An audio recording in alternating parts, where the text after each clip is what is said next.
امریکی فوج کے ایرانی جزیرے خاراک پر حملے۔ امریکی سینٹرل کمانڈ حملے میں 90 سے زیادہ ایرانی فوجی اہداف کو نشانہ بنانے کا دعویٰ کرتے ہیں۔ کہا کہ میزائل بنکرز سمیت متعدد دیگر فوجی مقامات تباہ کیے گئے۔ جزیرے پر موجود تیل کی تنصیبات کو نشانہ نہیں بنایا گیا۔ صدر ٹرمپ نے حملوں کی ویڈیو بھی شیئر کر دی ہے۔ امریکی صدر کی آبنائے ہرمز کی بندش پر ایک بار پھر سے شدید حملوں کی دھمکی۔ کہا کہ امریکہ آبنائے ہرمز کے ساحلی علاقوں پر شدید بمباری جاری رکھے گا۔ امید ہے کہ آبنائے ہرمز کو کھلا رکھنے کے لیے چین، جاپان، فرانس، جنوبی کوریا اور برطانیہ جنگی جہاز بھیجیں گے۔ ایرانی کشتیوں اور جہازوں کو مکمل تباہ کر کے رہیں گے۔ امریکی صدر کا ایران کی جانب سے معاہدے کے لیے رابطے کا بھی دعویٰ۔ بولے کہ ایران مکمل طور پر شکست خوردہ ہے اور معاہدہ کرنا چاہتا ہے، لیکن وہ ایسا معاہدہ نہیں کرنا چاہتا جو مجھے قبول ہو۔ امریکی میڈیا کو فیک نیوز قرار دیتے ہوئے کہا کہ CNN اور وال اسٹریٹ جرنل جھوٹی خبریں پھیلا رہے ہیں۔ 5 امریکی طیارے تباہ ہونے کی خبریں غلط ہیں۔ 5 میں سے 4 طیارے ٹھیک اور مکمل فعال ہیں۔ توانائی کی تنصیبات پر کسی بھی حملے کا بھرپور جواب دیا جائے گا۔ ایرانی وزیر خارجہ عباس عراقچی نے خبردار کر دیا۔ کہتے ہیں کہ ایرانی تنصیبات کو نشانہ بنایا گیا تو خطے میں امریکی کمپنیوں کو نشانہ بنائیں گے۔ ادھر ایرانی پاسداران انقلاب کے خلیجی ممالک میں امریکی بینکوں کو نشانہ بنانے کی دھمکی۔ کہا کہ امریکہ نے ہمارے بینکوں کو نشانہ بنایا، ہم ان کے بینکوں کو نشانہ بنائیں گے۔ دوسری جانب ایرانی صدر مسعود پزشکیان کا جنگ کے باوجود ملک میں معمول کے مطابق حالات چلنے کا دعویٰ۔ کہتے ہیں کہ 15 دن گزر جانے کے باوجود عوامی خدمات میں کوئی بڑا تعطل نہیں آیا۔ عوام کے ساتھ مل کر ہونے والی تباہی کی بہتر تعمیر کریں گے۔ جبل علی، خلیفہ اور فجیرہ بندرگاہوں کو فوری طور پر خالی کر دیا جائے۔ ایران نے متحدہ عرب امارات کے شہریوں کو انتباہ جاری کر دیا۔ ایران کے خلیجی ممالک میں میزائل اور ڈرون حملوں میں تیزی آ گئی۔ متحدہ عرب امارات کی فجیرہ پورٹ پر ڈرون حملہ، آگ لگنے کے باعث آئل لوڈنگ آپریشنز معطل کرنا پڑے۔ حکام کے مطابق ڈرون گرانے کے دوران ملبہ گرنے سے آگ لگی، کوئی جانی نقصان نہیں ہوا۔ سعودی عرب کے پرنس سلطان ایئر بیس پر بھی میزائل حملہ۔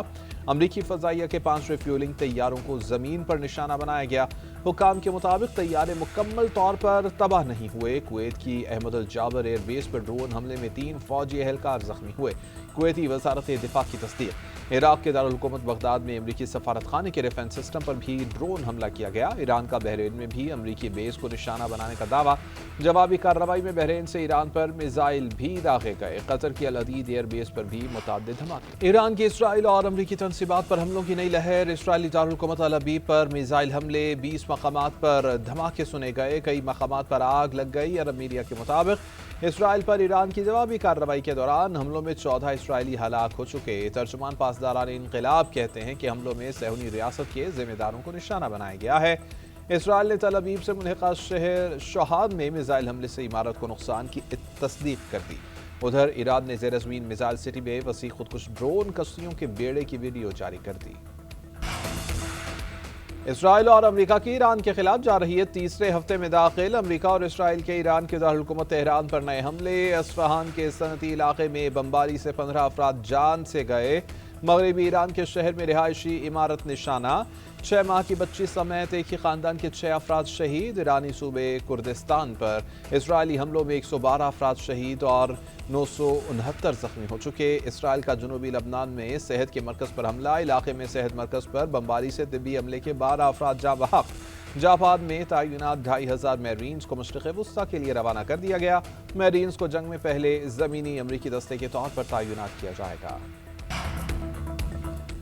امریکہ مزید فوجی اور جنگی جہاز مشرق وسطیٰ بھجوائے گا۔ امریکی میڈیا کے مطابق مشرق وسطیٰ بھجوائی جانے والی نئی کمک کی قیادت جاپان میں تعینات جنگی جہاز USS ٹریپولی کرے گا۔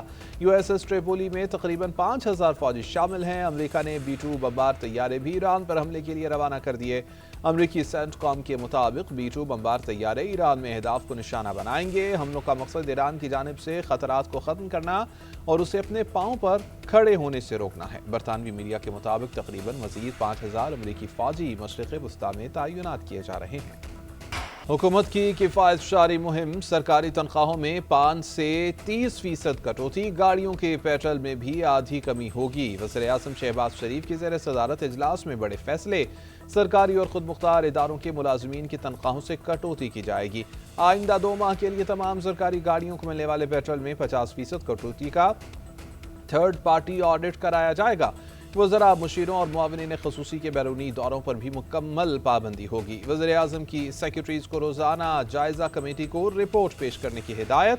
تمام پاکستانی سفارت خانوں کو 23 مارچ کی تقریبات انتہائی سادگی سے منانے کا بھی حکم۔ خطے کی صورتحال کے پیش نظر پیٹرولیم مصنوعات اور حکومتی بچت اقدامات سے متعلق جائزہ اجلاس میں شہباز شریف کو بتایا گیا کہ بچت اقدامات سے حاصل ہونے والی رقوم کو عوامی ریلیف کے لیے استعمال کیا جائے گا۔ وفاقی حکومت نے پیٹرولیم مصنوعات کی قیمتیں برقرار رکھنے کا نوٹیفیکیشن جاری کر دیا۔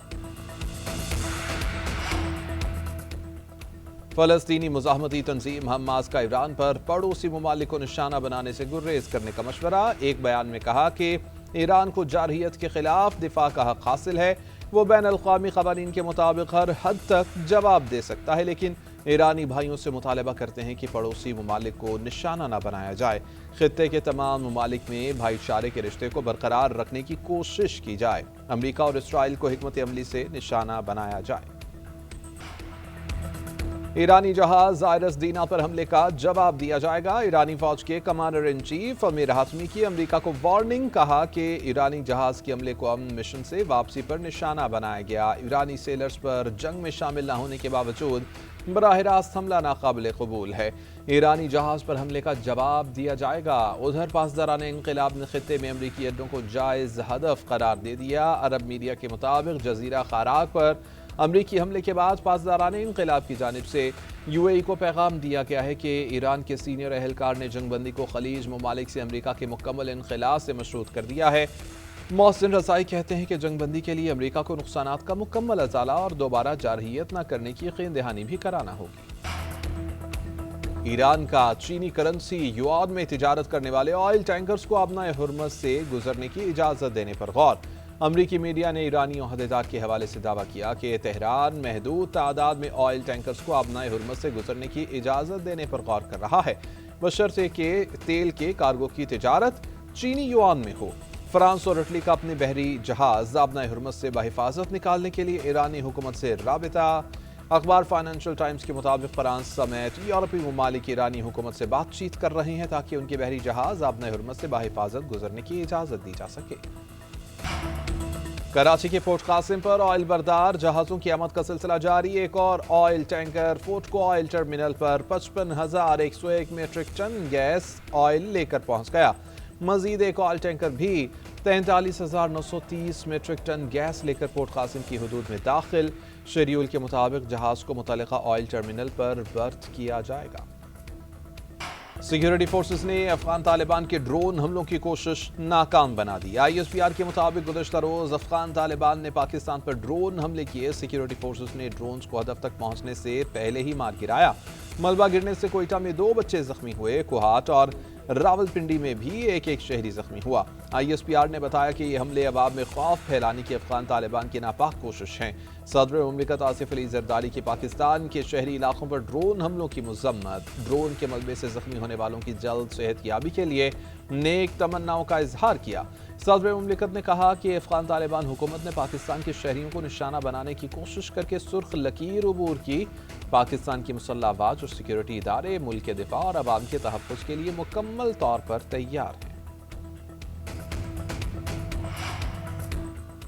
وزارت اطلاعات و نشریات نے افغان طالبان رجیم کے بے بنیاد دعووں کو مسترد کر دیا۔ افغان طالبان رجیم کی جانب سے چیک پوسٹوں پر قبضے اور نقصانات کے دعوے بے بنیاد اور من گھڑت قرار۔ وزارت اطلاعات و نشریات کے مطابق من گھڑت دعوے افغانستان کے اندر عوامی رائے ہموار کرنے کی مذموم کوشش ہیں۔